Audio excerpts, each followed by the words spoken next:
We're here in Cannes for the fourth day of the Cannes Lions Festival of Creativity, and I'm joined by Jacqueline Bourke, Senior Director of Creative Content at Getty Images. And I know that Getty Images has just launched a new AI tool.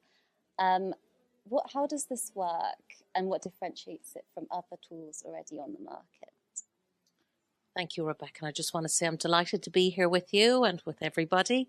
Yes, let me take you back to the beginning of our journey at Getty Images, because I often think that's the best place to start.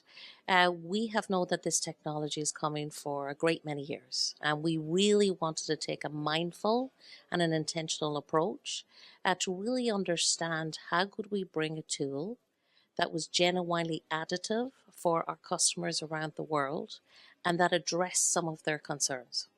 So how do we go about it? Well, we partnered with NVIDIA to create a model whose output was 100% commercially safe. Now, what does that mean? It means that the visuals that come from the tool, Generative AI by Getty Images, have no copyright elements within them. So if our customers are using the tool to generate a visual that they'll use in an advertising campaign, they are risk averse. So to give a really simple analogy, it means that the tool does not recognize or know who Taylor Swift is, despite the fact we all do, or recognize, for example, the Nike logo.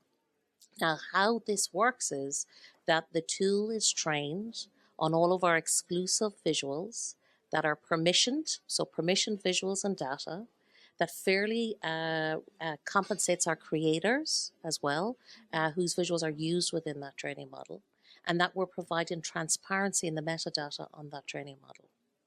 Why is it different from what's out there on the market at the moment? Because it's the only model that's 100% commercially safe. Lots of the other popular models that are out there scrape content from the internet. So that means you can have copyrighted elements within it. Also, there's a whole question around bias and biased content within those training sets for those models as well. So overall, it's been a very thought out journey at Getty Images. We're excited about generative AI technology and how we can help support our customers' creativity and elevate it to a new place on the creativity spectrum. Okay, wonderful. And I know a large part of creating this tool was research and knowing how your clients felt about the AI technology. And as part of some recent research you've done, I know you've published a report on how much trust people, consumers, for example, feel with AI technology. Could you tell us a bit more about the findings from that research and what it means? Yes, would be very happy to. So, honestly, to cut to the end of it, it was really about answering our customers' queries on how do consumers feel? How do their end user audience feel about generative AI? And in this age of AI, a huge focus is now placed on hyper-authenticity. And when you think about marketeers' role right now, it's very much about hyper-personalization. And that means higher volumes of visual storytelling and content that's needed. So the report is based on Getty Images Visual GPS Insights platform. This is where we survey a minimum of 7,000 plus people in 25 countries around the world, really to understand how do they feel. And here are the results. Consumers today are coming to visuals now from a place of distrust. It originally would have been from a place of inspiration, but things are changing. And what the data is telling us is that they can no longer tell if an image is real or not. So we're talking about 76% of consumers around the world cannot tell if an image is real or not. And that is bothering them. That is causing them concern in a whole landscape of content oversaturation and fake news. So much so that we now have a global call for transparency. So 90% of consumers are saying that they would like to know that there's transparency there on what they're looking at, to whether it's been generated by a computer or whether it's been shot by a human behind a camera. And then overall, where I think is the most important data stat is understanding the why. So 98% of consumers, and that's an overwhelming majority, are saying that authentic visuals are pivotal to actually establishing trust in a brand. So really interesting times at the moment to understand when, where, why, and how to use generative AI as a technology that can optimize your creativity, but at the same time understand how to balance the need for authenticity, especially when it comes to people-centered storytelling. And for brands wanting to create a sense or convey authenticity and build trust with consumers while using AI generated images such as from your tool, how is the best way to ensure that you maintain transparency and appear transparent? So, as I mentioned a little bit earlier, that really comes down to really looking at whether you are identifying very clearly for that audience based on what they want to see, whether it's been generated or whether it's been shot by a human. If it has been generated, which is something our tool can do, really understanding the training set that's been involved within that. So that's a really good start. But also, I think it's about knowing your audience and knowing your brand values and your messaging, and whether it's the right tool for you on the right type of product for the right messaging that you're looking to get out.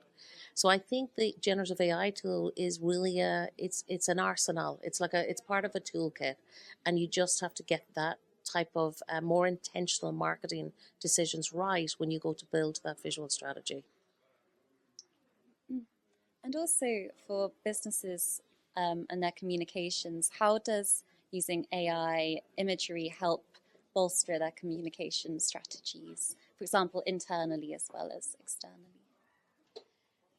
Well, we, get up every morning at Getty Images, we really try to understand, how can we elevate our customers' creativity?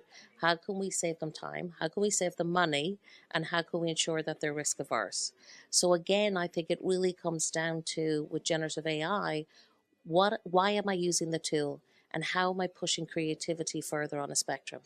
Now, we've done quite a bit of visual analysis on the insights team at Getty Images to understand how is it having an impact on the rise of new aesthetics and whether consumers are excited about it.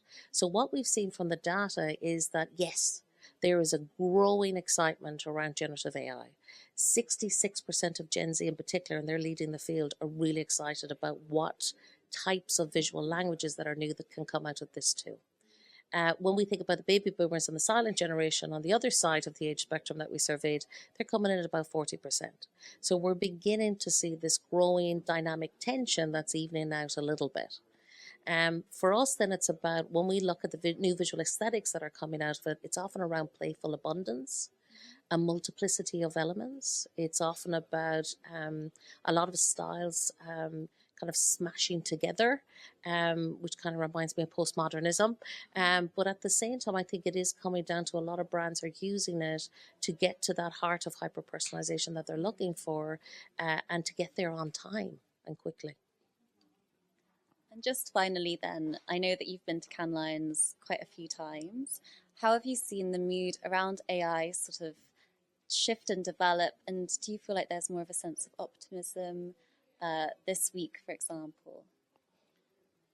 Yes, so I can say that this festival this year, generative AI tends to be a big topic of conversation, and from all of the panels I've either attended or we've had the privilege to be speaking upon, there is a great deal of positivity around it, but only where it's commercially safe, and that's the messaging that's coming up over and over as this gets more accepted around the world.